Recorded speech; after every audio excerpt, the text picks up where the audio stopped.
이번 10월 말 또 11월 초에 걸친 전도의 강사로 오게 된 허창수입니다. 이게 사실 제가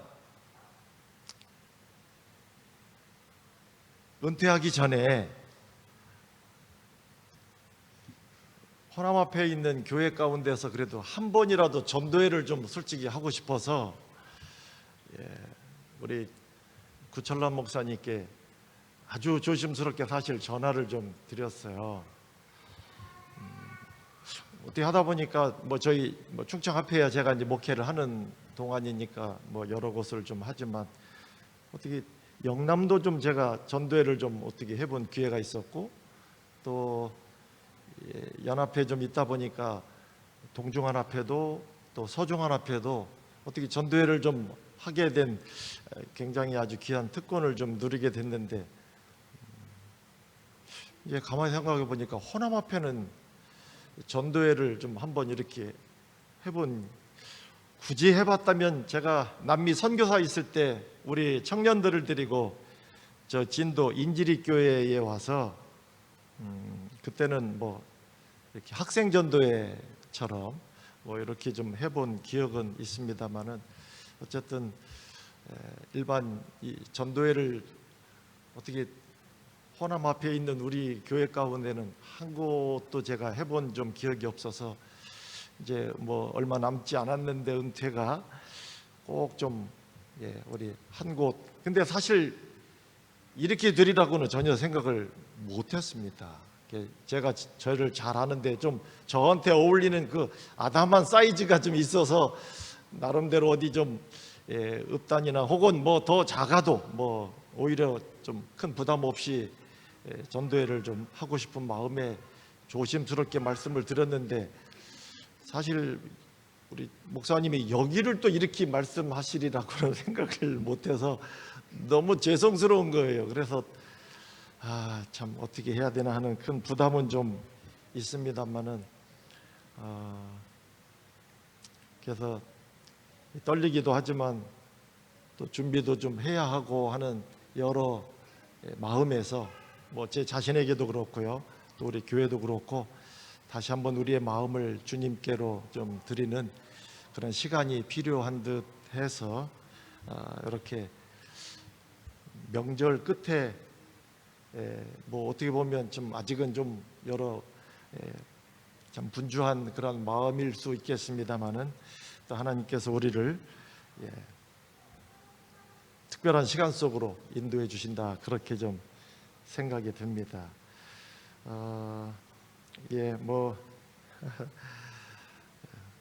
어쨌든 참 왜 이렇게 됐는지는 잘 모르겠어요. 이게 의도했던 내용은 아닌데 여러 면에 현찮은 사람이지만 하나님께서 또 그 기회를 통해서 주실 그런 귀한 음성이 또 특별한 기별이 있겠다, 이렇게 좀 생각을 하면서 오늘 우리 서중앙교회 이렇게 또 방문을 하게 됐습니다. 명절은 잘 보내셨습니까? 또 잘 안 보냈으면 어떻게 하겠어요? 전사 다 이렇게 됐는데. 룻기 3장 18절에 있는 말씀을 좀 보시겠습니다. 룻기 3장 18절입니다. 이에 시어머니가 이르되 내 딸아, 이 사건이 어떻게 될지, 이 일이 어떻게 될지 알기까지 어떻게 하라고요? 앉아 있어라. 그 사람이 오늘 이 일을 성취하기 전에는 뭐하지 아니하리라? 쉬지 아니하리라. 그 사람 쉬지 아니하리라. 이번 주말 동안에는 그 사람 쉬지 아니하리라, 쉬지 않는 그 사람에 대해서 말씀을 좀 드리려고 합니다. 굳이 이번에 주말 동안에 그 사람 쉬지 않는 그 이야기를 하는 중에 굳이 오늘 저녁 제목을 별도로 말씀을 드린다면 거기 있는 그 사람, 그리고 내일은 쉬지 않는 그 사람, 그 사람이라고 하는 표현을 썼습니다마는 거기 있는 그분, 그리고 쉬지 않는 그분, 그분에 대해서 이렇게 말씀을 좀 드리도록 하겠습니다. 다시 룻기 4장으로 좀 넘어가 보실까요?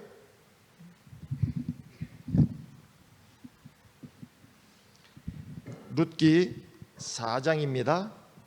13절부터 좀 보겠습니다. 이에 보아스가 룻을 맞이하여 아내로 삼고 그에게 들어갔더니 여호와께서 그에게 임신하게 하심으로 그가 뭐를 낳은지라? 아들을 낳은지라. 여인들이 나오미에게 이르되 찬송할지로다 여호와. 이게 원말을 그대로 번역하면 복이 있을지로다 여호와, 그 말이에요. 근데 감히 인간이 하나님을 향해서 복이 있을 거라고 하는 말은, 그래서 그 단어가 성경에 나올 때에는 영어가 됐든 우리말이 됐든 다 찬송할지로다 이렇게 번역을 합니다마는 원말을 그대로 번역하면 당신 복이 있을 거라고, 그 말이에요. 누구요? 하나님 당신에게 복이 있을 거라고, 그 말인데, 이 말이 이 감히 어떻게 우리가 하나님께 복이 뭐 이렇게, 그래서 찬송할지로다 여호와. 이유가 뭔지 아십니까? 오늘 너에게 기업 물을 자가 없게 하지 아니하였도다. 이 아이, 이렇게 태어난 아이의 이름이 이스라엘 중에 유명하기를 원하노라. 실제로 이 아이가 그렇게까지 유명하진 않았습니다마는 이 아이를 통해서 태어난 그 아이 중에 이스라엘의 유명한 자가 나오는데 다윗입니다. 그리고 그로 계속 태어나는 아이에 이 세상에 유명한 아이가 나오는데 그가 바로 예수 그리스도이십니다. 오늘 이 이야기가 어디를 향해서 가고 있는지를 조금 느끼실 겁니다. 15절, 이는 내 생명의 회복자, 내 노년의 봉양자, 생명을 회복하고 너의 인생의 노년을 책임져 줄, 이보다 더 큰 복음이 어디 있습니까? 너를 사랑하며 7 아들보다 귀한 너의 며느리, 누구요? 룻이 너에게 낳은 아들이다, 그 말이에요. 나오미가 아기를 받아 품에 품고 그 양육자가 됩니다. 그리고 이 나오미가 이름을 지어줄 줄 알았는데 얼마나 사람들의 관심이 높았으면 동네 여자분들이 다 와가지고 17절, 그 이웃 여인들이 엄마가 짓지도 않고 할머니도 아니고 누가요? 이웃 여인들이 그에게 이름을 지어줍니다. 나오미에게 뭐가 태어났다고요? 아들이 태어났다. 이게 그냥 단순한 이야기 같지만 1장부터 읽어보시면 이 아들 태어난 이야기가 결코 단순하지 않습니다. 그에게 아들이 태어났다. 나오미에게 그 이름을 뭐라고요? 오벳. 그런데 이 오벳의 아들이 이새였고 이 이새의 아들이 바로 다윗. 여기 나오는 이 아이가 다윗의 할아버지. 그리고 여기 나오는 룻과 보아스는 알고 보면 다윗의 증조가 되는, 그리고 여러분, 다 끝난 이야기처럼 보이는 18절부터는 일부러 한 번 더 기록합니다. 뭐라고요? 베레스의 계보. 베레스는 누군지 아십니까? 야곱의 넷째 아들이었던 유다. 자기 부인도 아니고 이상한 관계 속에서 아이가 태어나는데 그 아이가 바로 베레스였습니다. 그 다음에 베레스는 헤스론을 낳고, 헤스론은 람을 낳고, 람은 누구를 낳고, 암미납은 나손을 낳고, 계속 낳는 이야기가 여기에. 그리고 나손은 누구를 낳고요? 살몬을 낳고, 이 살몬은 여리고를 정탐했던 두 정탐꾼 가운데 하나로 이해가 됩니다. 그리고 그 살몬이 여리고의 기생으로 알려진 라합과 결혼하여 누가 태어나느냐? 보아스가 태어납니다. 참 놀라운 이야기가 이어지죠. 그리고 보아스는 오벳은 이새는 다윗을 낳았더라.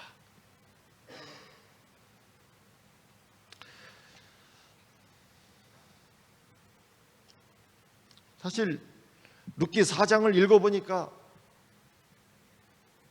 아주 유쾌함이 이렇게 아주 굉장히 놀랍게 펼쳐지는 걸 봅니다. 근데 여러분, 우리가 아는 것처럼 룻기는 시작할 때 분위기가 아주 음산합니다. 룻기 1장은 피면서부터 장례식장 울음소리가 들려옵니다. 남자 죽는 소리가 들려오죠. 배가 끊어지는 것입니다. 엘리멜렉 죽고 말론 죽고 기럨 죽고 아버지 죽고 큰아들 죽고 작은아들 죽고, 그게 1장의 이야기예요. 그런데 지금 방금 4장을 제가 좀 읽어드렸는데 죽는 이야기가 아니라 뭐예요? 여기 태어나는 이야기가 막 나오기 시작합니다.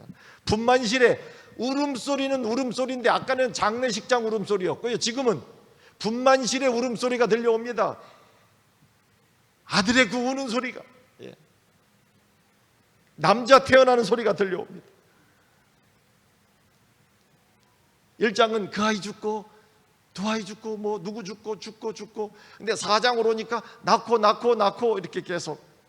여러분, 완전히 죽은 집안에서 애들 태어나는 소리가 막 들려오지 않습니까? 이름도 나와요. 오벳, 이새, 다윗 뭐 이러면서. 여러분, 이게 어떻게 가능합니까? 완전히 죽은 집안인데. 룻기 1장을 펴보시면요, 아들이라고 하는 말이 4번 나옵니다. 아들, 그 아들. 근데 두 아들이 둘이니까 꽤 넉넉해 보이는 이야기처럼 보이는데 결국은 이 나오는 아들은 죽을 아들입니다. 이 참. 그런데 방금 우리가 보았던 4장 13절부터도 아들이라고 하는 말이 3번 나옵니다. 근데 여기는 무슨 아들이에요? 생명의 아들입니다. 1장은요, 하나님 때문에 내 집이 비었다고 막 나오미의 울부짖는 소리가 막 들려옵니다. 그런데 4장은 하나님 덕분에 이 집이 애들로 꽉 찼다고 노래하는 소리가 들려옵니다. 질문을 좀 드릴까요? 이 일을 가능케 한 사람이 누구입니까? 이 일을 가능케 한 사람이 누구예요? 네? 나오미. 이 일을 가능케 한 존재가 누구예요, 여기?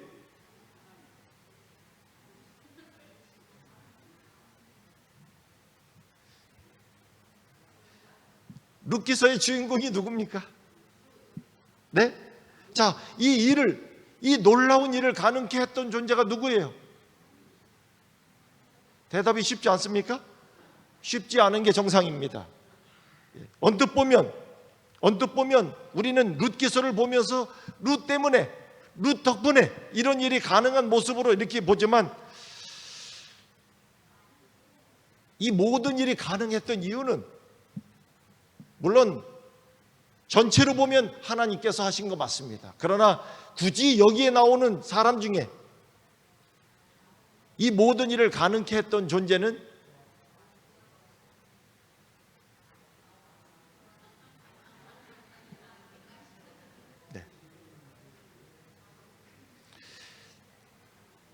여러분, 룻기의 주인공이 누구예요?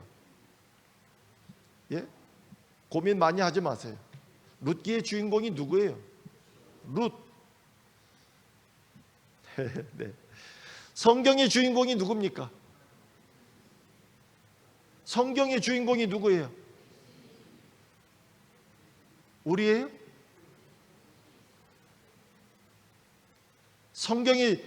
너희가 성경에서 영생을 얻는 줄 생각하고 성경을 연구하거니와, 이 성경이 곧 누구예요? 예수. 여러분, 성경의 주인공은 우리가 아닙니다. 물론 우리 이야기 맞아요. 우리는 그 주인공의 혜택을 보는 사람이지 우리가 주인공이 아닙니다. 성경은 누구의 이야기를 보여줍니까? 예수님의, 우리의 구주 되시는 그분의. 여러분, 룻기서의 주인공은 룻이 아닙니다. 대부분 룻기를 보면서 우리가 룻에 초점을 맞추지만 룻은 주인공의 혜택을 보는 사람이지 룻은 주인공이 아닙니다. 룻기서의 주인공이 누군지 아십니까? 보아스입니다. 보아스.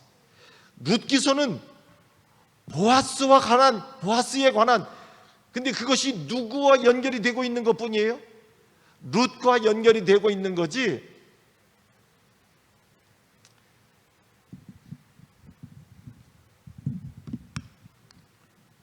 여기에 성경이 이렇게 띄어져 있군요. 네.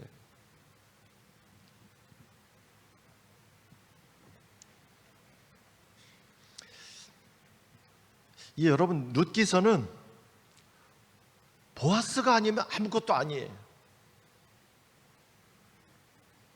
룻기 1장을 보시면 찾지 마십시오. 하나님이 어떻게 해서라도 룻과 나오미를 어디로 데려가려고 하는 줄 아십니까? 베들레헴. 왜 그런 줄 아십니까? 베들레헴에 하나님이 준비한 사람이 있었기 때문입니다. 그리고 룻기 2장을 들어가면 이 룻이 누구의 밭에서 얼쩡거리는 게 나와요? 보아스. 그리고 그 보아스가 눈치채지 않게 이것저것 챙겨놓고 그 모든 혜택을 룻이 누릴 수 있도록. 근데 누구는 몰라요, 정작? 룻은 몰라요. 그렇게 챙겨줬다는 걸 모르죠. 사실 우리의 삶도 그렇습니다. 예수님이 우리 눈치채지 않게 얼마나 많은 것들을 챙겨주지만 우리는 잘 몰라요. 그저 아이고 이렇게 고마울 때가 어딨나 뭐 이러고 끝나는 건데 아닙니다. 이 보아스의 모습을, 그래서 이 보아스의 밭에서 룻이 얼쩡거리면서 그를 통해서, 그래서 오죽하면 이 보아스가 뭐라고요? 너 다른 데 가지 말라고 그래. 다른 데 가지 말라고. 여기 있으라. 여러분, 이 보아스의 표현을 좀 이해하시기 바랍니다. 3장에 가면 나오미가요 얘기 듣다 보니까 보아스 얘기를 듣고 룻 불러가지고 너 보아스에게로 건너가라, 그 말이에요. 보아스에게로 건너가라. 그러면서 그 건너가도록, 보아스에게 건너가도록 하면서 그 룻기 3장의 마지막 성경이 바로 그 표현이 그것입니다. 그 사람 내가 건너가는 것이 이루어질 때까지 뭐하지 않는다? 쉬지 아니하리라. 그리고 4장에 가면 보아스를 통해서 드디어 생명이 이어져가는 이야기가 나옵니다. 그래서 거기서 아들 낳고 아들 낳고 아들 낳고 아들 낳고. 다시 한번요. 성경의 주인공이 누구라고요? 예수님인 것처럼 여러분, 이 룻기서의 주인공은 누구예요? 보아스예요. 그 보아스가 곧 누구를 우리에게 가르쳐주고 있습니까? 우리의 구주 되시는 예수 그리스도를 보여주는, 이게 사실 이 룻기서라고 되어 있습니다마는 룻기의 주인공은 보아스입니다. 그래서 이 모든 이야기가 보아스 중심으로 풀어지는 거예요. 제가 조금 더 좀 보도록 하겠습니다. 룻기 1장으로 한번 가보실까요?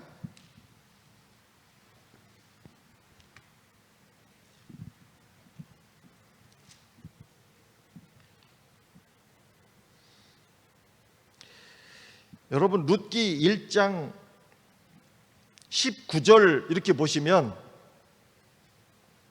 이에 그 두 사람이 어디까지? 베들레헴까지 갔더라. 그 다음에 어디 이를 때? 베들레헴에 이를 때 온 성읍이 그들에게 떠들며 말합니다. 이 나오미 아니야? 이게 나오미가 나오미 하지 말라고 말이야. 그러면서 차라리 마라 뭐 이렇게 불러달라. 근데 여러분 잘 보세요. 22절. 여러분 19절과 22절은 일부러 대비적으로 기록한 성경이에요. 왜냐하면 19절에 보면 이에 그 두 사람이 어디로? 베들레헴으로. 그들이 어디까지 갔다? 베들레헴까지 갔다. 베들레헴, 베들레헴. 근데 22절에는요, 나오미가 어디에서? 모압 지방에서 그의 며느리 누구요? 모압 여인하고, 일부러 22절에는 모압을 또 강조합니다.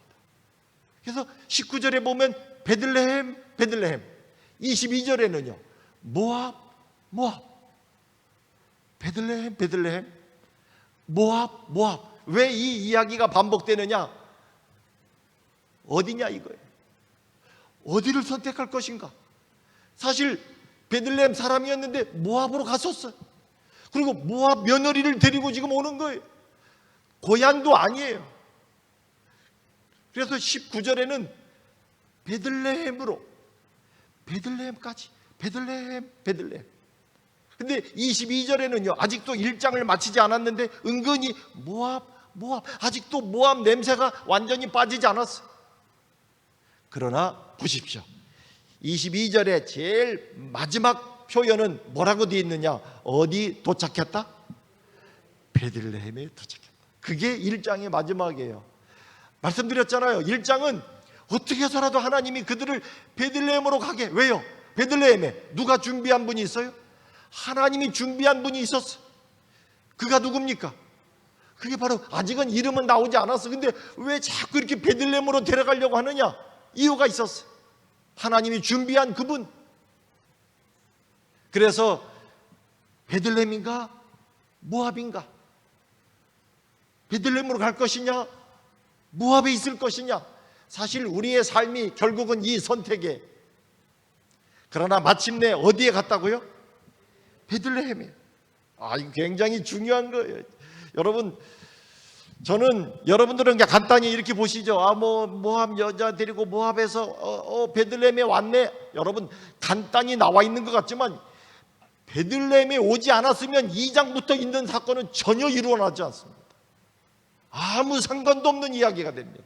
그만큼 베들레헴에 오는 것이 매우 중요한데, 근데 아직도 모압을 떠나지 못할 뭔가가 붙잡고 있는 듯, 시탁하면 다시 어디로 갈 것 같은 모압으로. 그런데 마침내 그들이 어디로 갔다고요? 베들레헴으로. 사실 이 1장의 마지막 표현은, 우리 맞다고 그러면은 사람들이 뭐 이렇게 손가락으로 이렇게 왜 이렇게 잘하세요? 저보다 소리가 더 좋으신데. 근데 우리가 그렇다 이거예요. 됐다. 그런데 이거보다 이거로 만족스럽지 않을 때 우리 한국 사람들은 어디를 치면서? 무릎이나 허벅지를 치면서 바로 이 룻기 1장 마지막 절 베들레헴에 도착했다라고 하는 말은 하나님께서 무릎을 치시면서 바로 그 표현이에요. 됐다 이거예요. 됐어. 너희가 베들레헴에 됐다 이거예요. 그러면서 2장 피자마자 누구 이야기가 나옵니까? 나오미의 남편 엘리멜렉의 친족 유력한 자가 있는데 그 사람 누구다? 보아스. 이게 하나님께서 왜 그들을 베들레헴으로 데려가시는지에 대한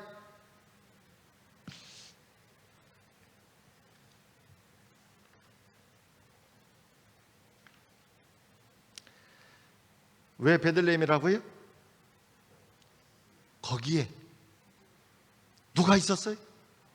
보아스. 제가 굳이 오늘 저녁 제목을 붙인다면 거기에 있는 그 사람이라고 하는 이유가, 여러분, 우리가 왜 사람들을 여기로 데려와야 되느냐? 왜 우리가 사람들을 베들레헴 이 재림교회로 왜 그들을 데려와야 되느냐?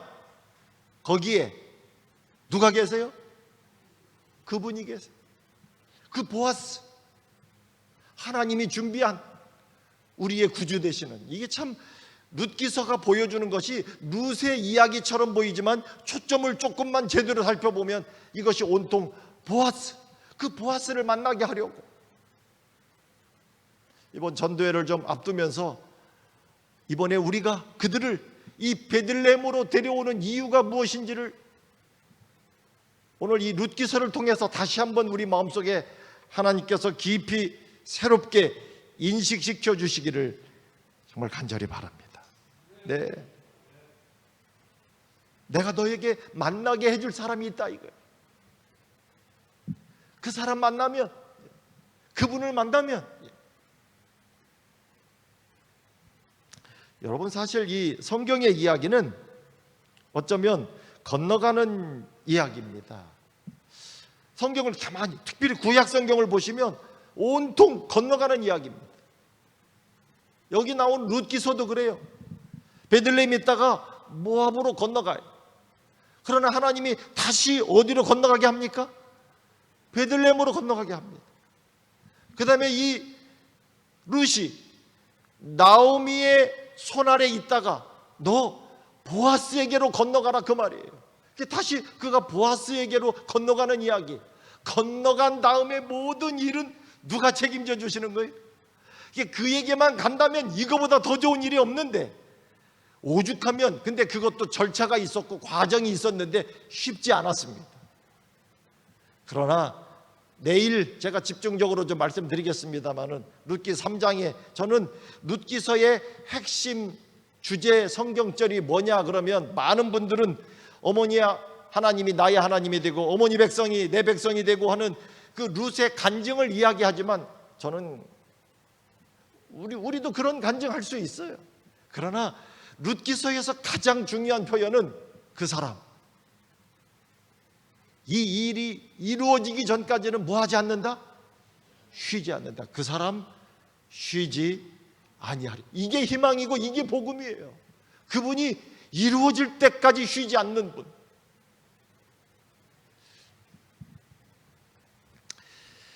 그 창세기 14장 13절 한번 찾아보실까요? 아니, 찾지 마시고 한번 띄워주시면 여기서 한번 보실까요? 창세기 14장 13절.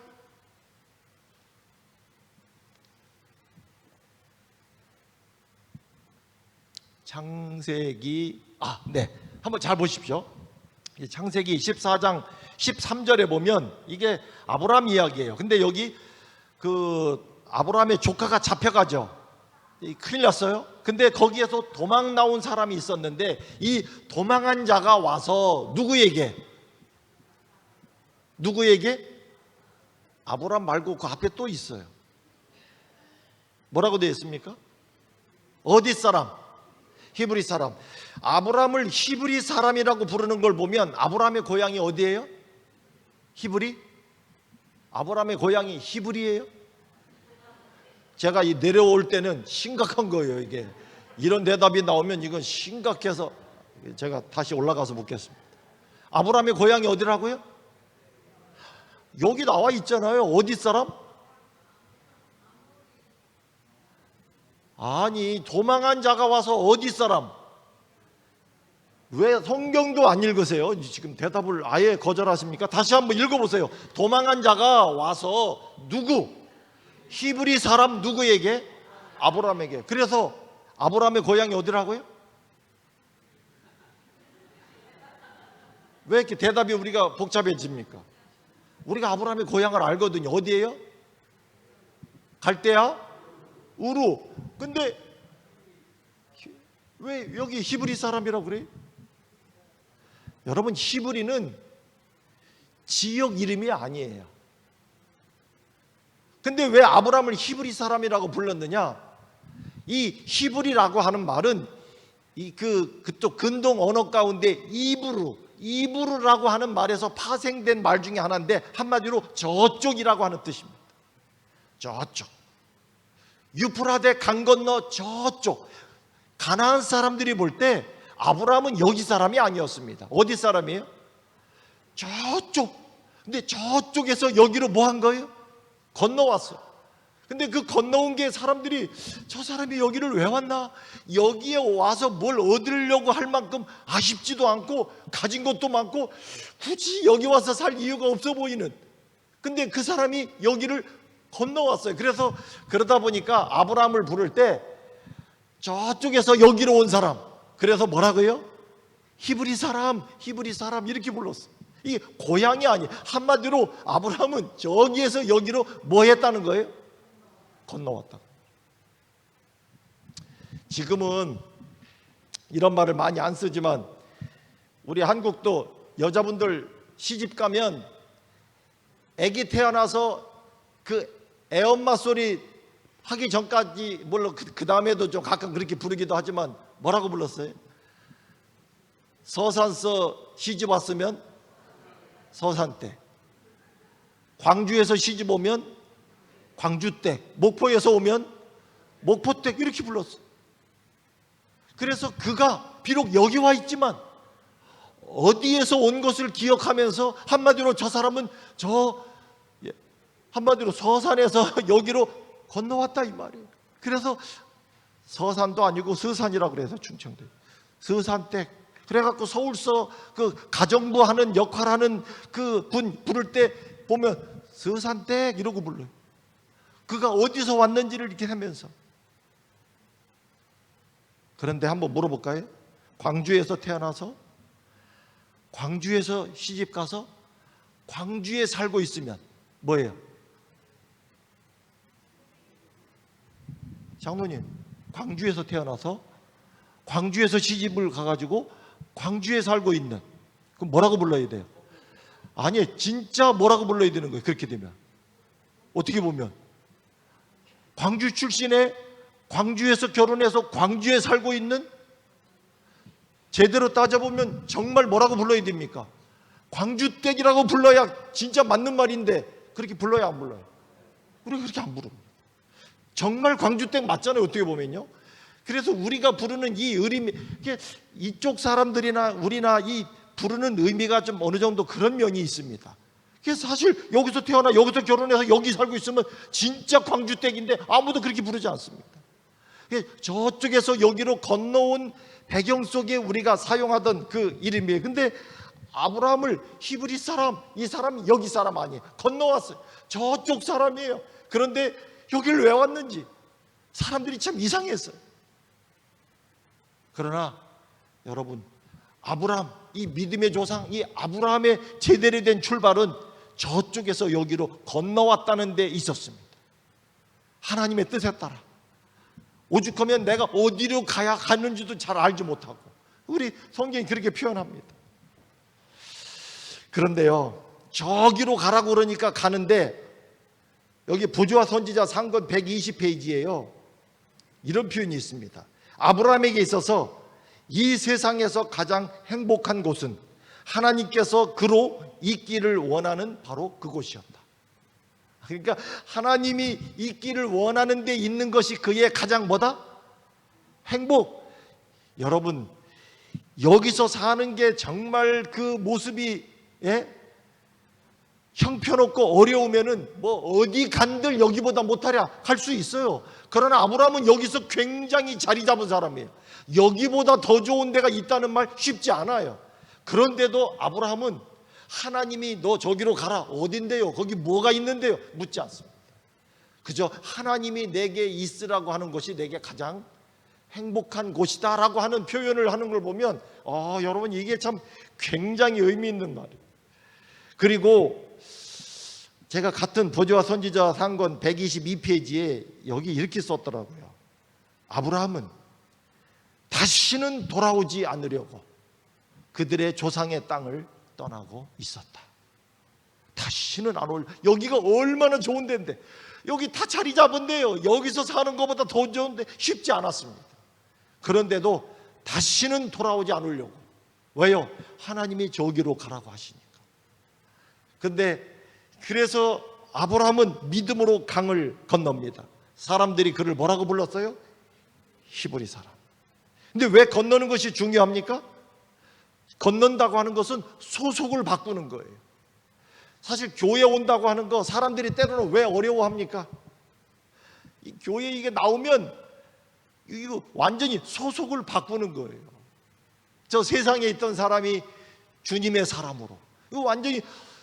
그러나 성경이 우리에게 말씀하는 건 우리가 건넌다고 하는 것은 소속을 바꾸는 거지만 성경은 내 말을 믿고 건넌 자, 즉 소속이 나한테 속하면 그에 대한 모든 책임은 누가 진다는 거예요? 내가 지겠다, 그 말이에요. 여기 룻기서가 우리에게 그것을 말하고 있습니다. 그리로 건너가라. 건너간 다음에 모든 일은 이제 앞으로 너의 모든 삶을 그가 책임진다, 그 말이에요. 그래서 그 음산한 1장이 4장에 가니까 완전히 바뀌지 않습니까? 그렇게 달라진다, 그 말이에요. 예수를 모르던 저쪽에서 여기로, 재림을 사모하지 못하던 삶에서 이제는 재림을 기다리는 사람으로 건너온 거예요. 십자가의 구원을 모르던 자가 십자가의 구원을 자랑하는 자로 건너온 것입니다. 그래서 이 사도행적 146페이지에는요, 죄인이 십자가 곁에 무릎 꿇을 때, 여기로 건너올 때 그는 인간이 도달할 수 있는 최고의 장소에 도달한 것이다. 이 십자가의 곁으로 건너온 모습을 선지자는 그렇게 표현했습니다. 최고의 장소에 건너왔다. 자, 이제 또 질문을, 제가 내려오는 건 대답을 잘 못하실 것 같아서 아예 내려왔습니다. 여러분, 우리도 이 땅에서 일주일에 한 번씩 히브리 사람이 되는 경험을 합니다. 그게 뭘까요? 그게 뭘까요? 일주일에 한 번씩 우리도 히브리 사람이 되는 경험을 하는 거예요. 네? 아니, 그러니까, 예? 이제 교회에 온다고 하는 표현보다, 안식일의 시간 속으로 들어오시는. 근데 사실, 오늘도 그러셨죠? 조금 전까지 어디 계셨습니까? 저쪽에, 뭐 세상이라고 할 것도 없고, 저쪽에 있다가 지금 어디 와 있어요? 여러분, 이게 저쪽에서 태어나 여기 와 있을 때 그 저쪽, 그래서 히브리 사람이 되는 것처럼 오늘도 여러분들이 조금 전까지도 저쪽에 있었던 사람들이 영적으로 볼 땐 더군다나 그렇습니다. 그런데 지금 어디 와 있습니까? 여기. 그 순간 우리는 영적으로 누가 되는 거예요? 히브리 사람이 돼요. 이거를 성경은 매 안식일마다 경험하도록 이야기합니다. 그래서 매 안식일마다 히브리 사람이 되는 경험을 하고 이 경험을 계속하다가 마침내 여러분, 우리가 이 우주를 건너, 이런 생각을 좀 해보십니까? 여러분, 천사가 하늘에서 우리를 기다릴 때 저 우주를 건너온 우리를 향해서 뭐라고 부를까요? 어이, 한국 사람, 안식교, 이렇게 부를까요? 여러분, 전 세계에서 우주를 건너 하늘에 건너오는 그들을 부를 수 있는 이름이 하나 있다면 아브라함이 들었던 그 말일 것 같아요. 뭐라고요?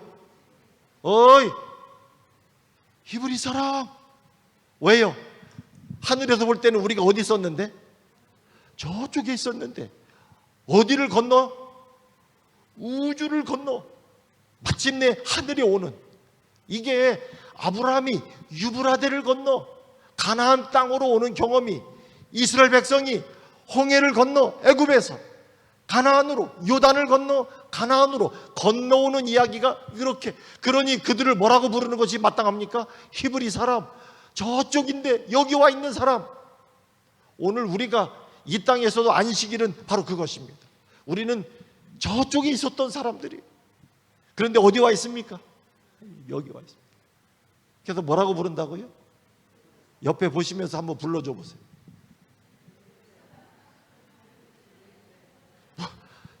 제대로 못 하셨어 지금.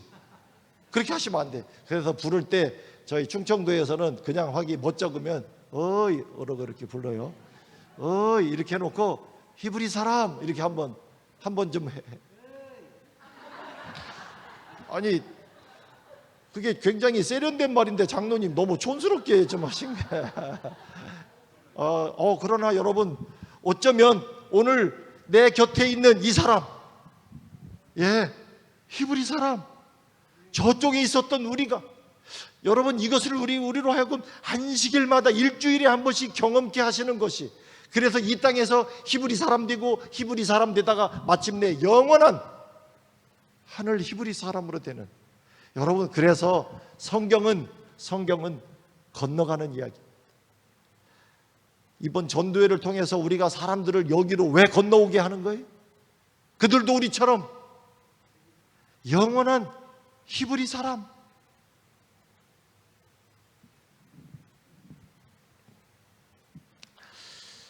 왜 건너가야 되느냐? 이제 좀 마무리를 좀 해보겠습니다.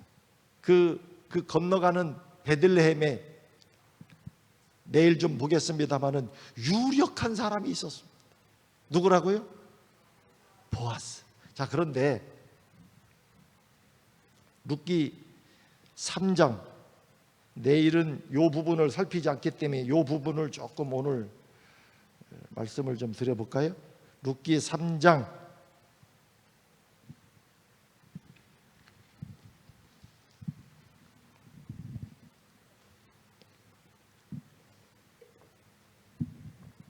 혹시 이걸 보실 분을 위해서 룻기 3장, 여러분 룻기 3장에 먼저 룻기 3장을 한번 좀 여기 룻기 3장 조금 올려 주십시오. 네. 자, 이건 뭐 내일 좀 볼 거예요. 야, 이게 여기예요. 얘야, 내가 너를 위하여 안식할 곳을 하나 알려줄 테니까 건너가 보라고. 그게 이제 3장의 시작이에요. 여러분 보셨지만은 룻기서는 룻의 이야기가 아니에요. 온통 보아스의 이야기로 꽉 차 있습니다. 그런데 이 룻기 3장에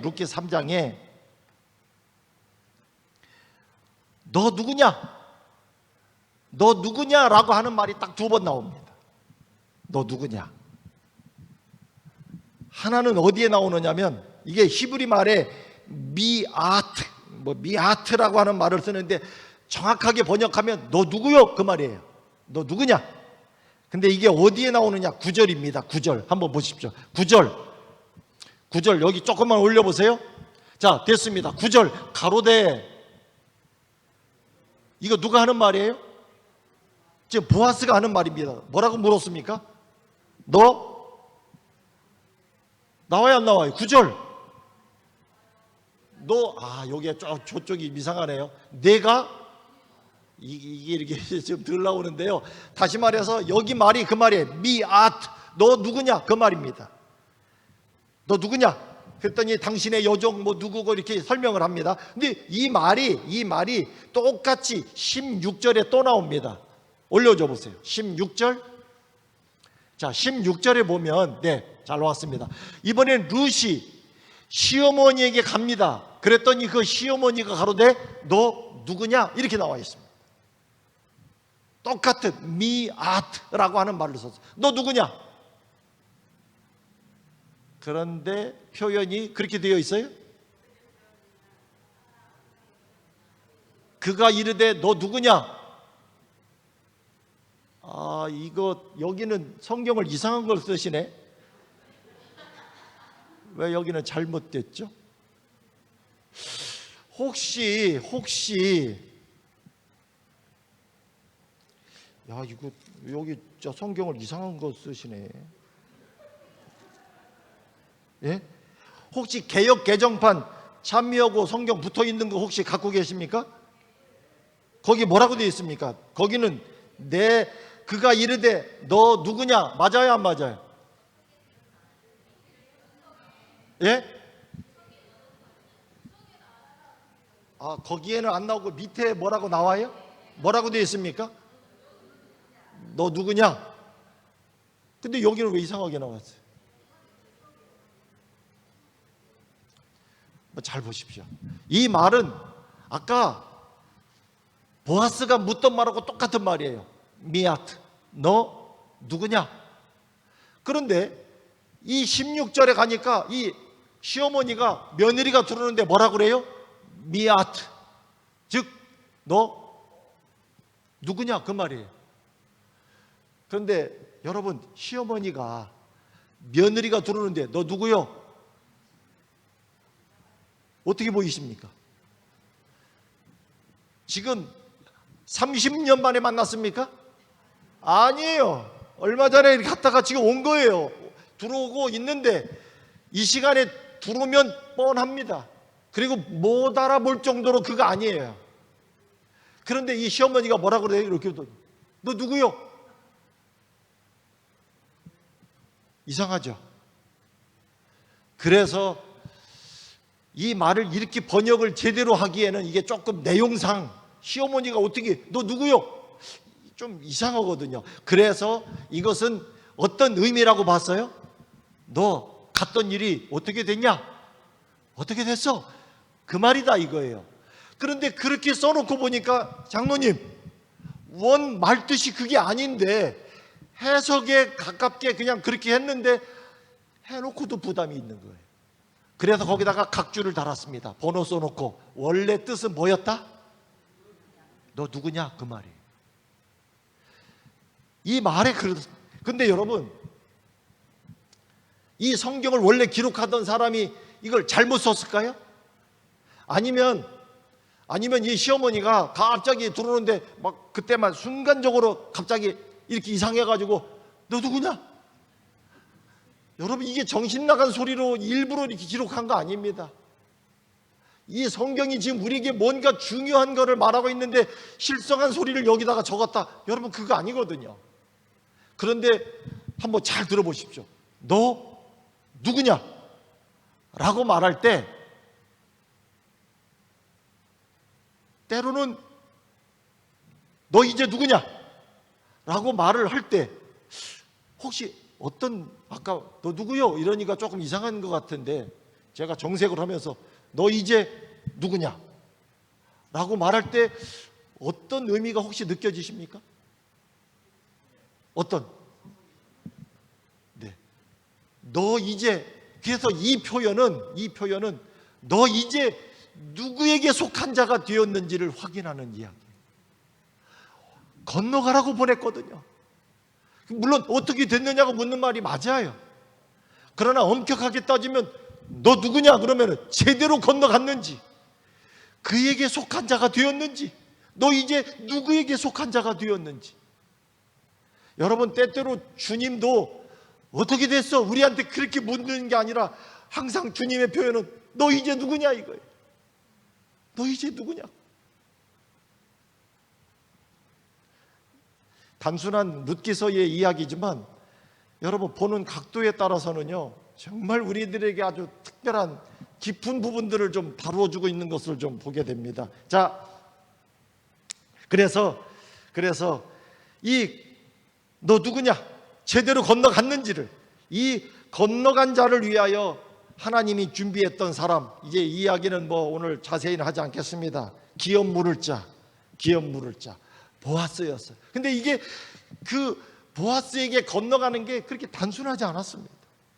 순서가 있었고요. 법으로 해결해야 될 문제들이 있었어요. 더군다나 보아스가 이 나오미 집안에 가까운 친족인 건 맞지만 순서가 더 앞에 있는 사람이 있었어요, 없었어요? 있었습니다. 거기를 해결하지 않으면 안 되는 거예요. 그래서 그 사람을 부릅니다. 불러가지고 너 이러이러한 거 다 알지? 나 안다고 말이야. 그래서 너 기업 물을 자에 네가 순서가 1번인데 네가 기업 물을 자가 되어서 거기에 뭐 땅을 뭐 어떻게 하고 다 이걸 하겠느냐 그랬더니 그 사람이 한다고 해 안 한다고 그래요? 한다고 그래 안 한다고 그래요? 아 그래? 여기 참 성경이 이상하네 저하고. 누가 말씀했네요. 오케이. 여러분 4장에 보시면 처음엔 그 사람이 뭐라 그래요? 한다고 합니다. 오케이 내가 하리라. 근데 그 말이 나오는 순간 반가운 게 아니라 이 사람 왜 저러나 저렇게. 우리가 볼 때는 이걸 누가 해야 돼? 보아스가 해야 되는데 이 사람이 그래요 내가 할게. 그런데 여러분 조금 있다가 거기 있는 내용을 보면 보아스가 그래? 네가 한다고? 오케이. 그러더니 너 그런데 이거 하면 이것도 손해보고 저것도 손해보고 이거 날리고 저거 날리고 쫙 설명을 하는데 이 사람이 듣다 보니까 얻을 건 없고 손해만 있거든요. 그래갖고 나 못해. 그리고 신을 벗어 던집니다. 신을 벗었다는 얘기는 난 이거하고 아무 상관없다 그 말이에요. 이게 모든 사람 앞에서 그게 그렇게 행동이 됐어요. 그러면 그거 누가 이제 하면 돼요? 보아스가. 근데 여러분, 더 재미난 것은요, 이거 날리고 저거 날리고 이거 손해보고 저거 손해보고 막 협박을 하는 것 같은데 그게 거짓도 아니고 맞아요. 손해볼 일이 많아요. 그런데 그 손해보는 일을 저 사람 협박해서 쫓아보내면 그거 누가 해야 돼? 보아스가 볼 때 그거 누가 해야 돼? 결국 자기가 해야 되는데, 여러분 이 보아스의 태도가 이상하지 않습니까? 저는요, 예수께서 이 땅에 우리를 위한 기업 물을 자가 되셨다고 하는 말을 보면서, 여러분 주께서 우리를 구원하는 일이 계산하면 손해입니다. 하나님께 덕이 될 게 솔직히 제가 볼 때는 없어요. 그러나 그 보아스가 그 일을 기꺼이 하듯이 그 신발을 벗지 아니하고, 그 상당한 부담이 있는 일이에요. 그러나 그 일을 보아스가 감당하듯이 오늘 우리의 주님께서 우리의 기업 물을 자, 손해보실지라도 우리의 구주가 되시고자 이 땅에 오신 그 놀라운 사랑을 우리 모두가 기억하게 되시기를 간절히 바랍니다. 네, 한 이야기만 하고 마치겠습니다. 시간이 많이 됐습니다. 사실 고향으로 돌아온 나오미에게 룻이 같이 왔다는 게 굉장히 든든하다 이렇게 생각이 들 수도 있지만, 장로님 그건 나중 이야기고, 한편으로는 나오미에게 있어서 나오미가 아주 완전히 실패하고 아주 요모냥 요꼴됐다고 하는 것을 진짜 표시내고 있는 여자가 알고 보면 누구예요? 그게 룻이에요. 왜요? 룻이 막 돌아다닐 때마다 사람들이 누구 이야기할까요? 저거 나오미 며느리 아니요? 아이고 모함 여자에다가 자기도 혼자인데 쟤도 혼자고, 이게 나오미의 그 비참한 것을 계속 표시를 내는 존재가 알고 보면 룻이에요. 솔직히 보면 그렇습니다. 그런데 그러한 룻을 통해서 나오미에게 생명이 다가오고 양식이 다가오고 모든 것들이 회복되는 모습을 보면서 결국 그 모든 것이 가능했던 것은 그들 곁에 누가 있었기 때문이에요? 보아스. 이 모든 연약한 아주 절박스럽고도 비천한 모든 여건 속에서 이 나오미의 이 집에 놀라운 희망과 생명을 준 것은 다름 아닌 누가 있었기 때문이라고요?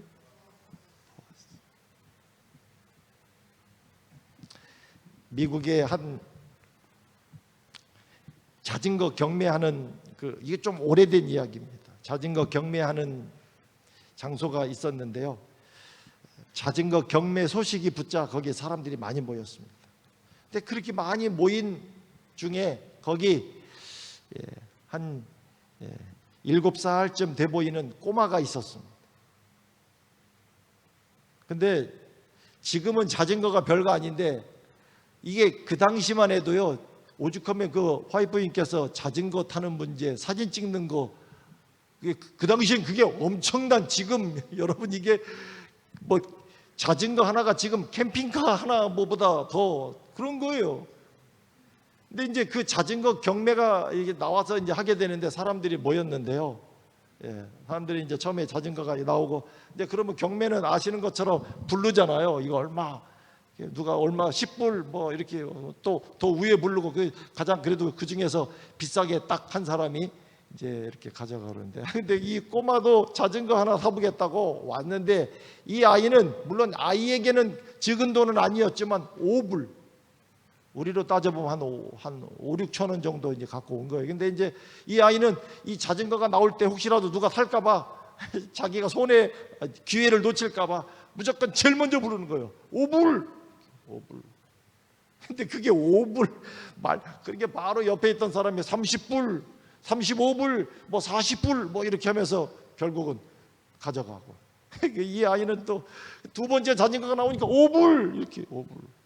그런데 뭐 또 역시 뭐 40불, 뭐 45불, 50불, 65불 뭐 하더니 또 가져가고, 자전거가 나올 때마다 계속 5불 그러는데 그게 말도 안 되는 가격을 계속 앞에서. 그런데 이 경매하는 분이 보니까 좀 속상하잖아요. 그래서 야, 자전거 사고 싶으면 조금 더 불러 이렇게 말해도 좀 더 불러 이렇게 좀 그래야 될까 말까인데 그러니까 이 아이가 이거밖에 없어요.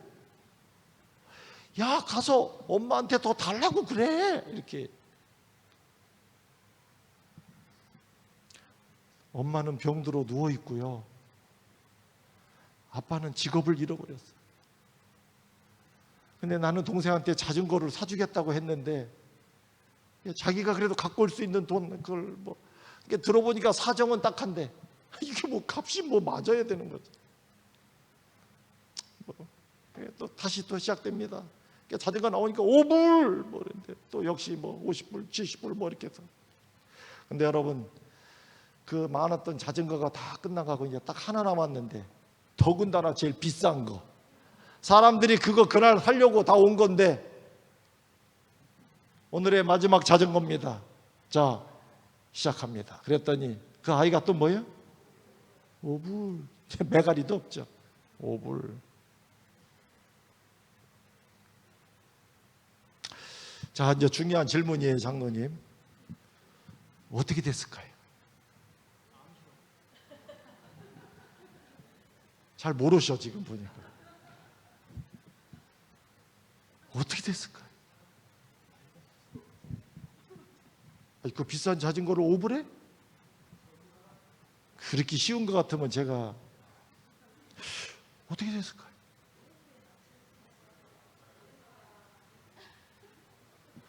어떻게 됐을까요? 제가 이렇게 이야기를 하는 거 보니까 뭐가 잘 된 것 같긴 한데, 네? 아, 누가 대신 사준다? 그것도 하나의, 그렇죠. 누군가가 대신 그걸 사서 이렇게 이 아이에게.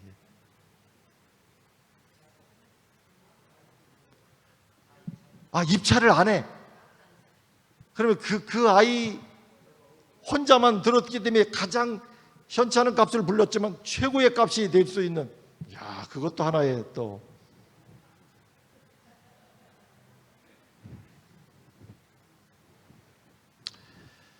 네, 여러분들이 지금 어느 정도 생각하시는 것처럼 그 아이가 5불, 네, 5불 나왔습니다. 그러면 뭐 다른 자전거처럼 막 그냥 막, 근데 이거는 뭐 이제 50불, 80불이 아니고 이제 막 몇백으로 이제 올라가야 될 자전거인데, 우리 장로님 말씀하신 것처럼 더 이상 말하는 사람이 없는 거예요. 5불, 네, 5불. 자, 5불 나왔습니다. 또 이거 더 말씀하실 분 했는데 아무도 몰라.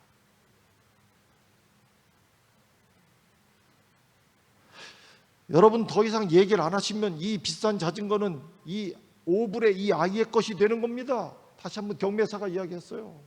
자, 말씀하십시오. 아무도. 나중에는 사람들이요, 그냥 팔짱을 끼고 다 끝난 것처럼 아주 더 이상 관심도 없는 것처럼. 누구의 것이 됐습니까, 결국? 근데 차라리 놀러 왔으면 5불도 뭐 사 먹기에는 괜찮은 돈인데, 이 경매장에서 그가 갖고 있는 5불은 그를 더 비참하게 만들고 더 초라하게 만들고 더 절망스럽게 만들고, 차라리 구경 왔으면 날 뻔한데 이걸 가지고 사겠다가 온 그 아이에게 5불은.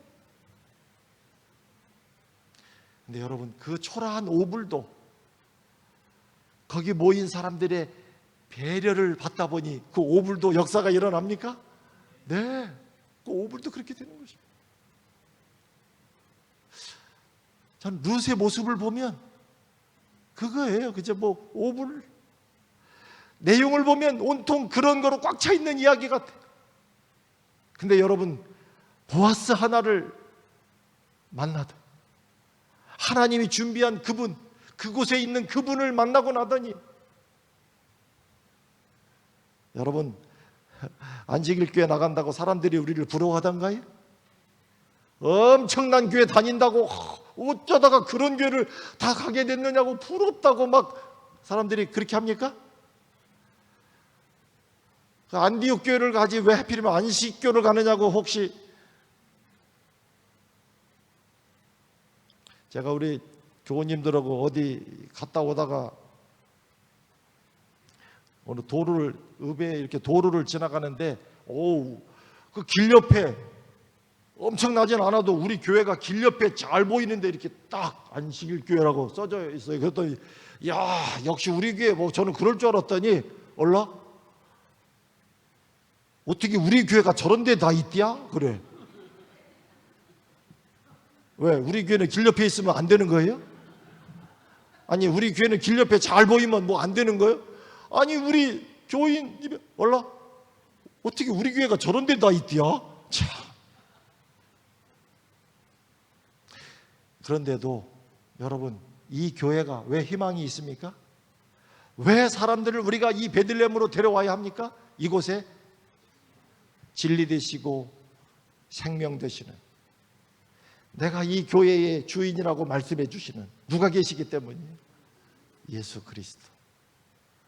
이번 전도회는 어쩌면 그 역사를 우리가 이번에 이루어내는 것입니다. 내일 그분이 쉬지 않는 그분이 이루는 그 역사의 아주 놀라운 이야기를 내일 말씀을 드리도록 그렇게 하겠습니다. 기도하고 마쳐도 되겠습니다. 찬미를 하나 그냥 기도하고 마치도록 하겠습니다. 하늘 아버지, 우리를 베들레헴에 건너오게 하시니 감사합니다. 이곳에 놀라운 분이 계심을 보았습니다.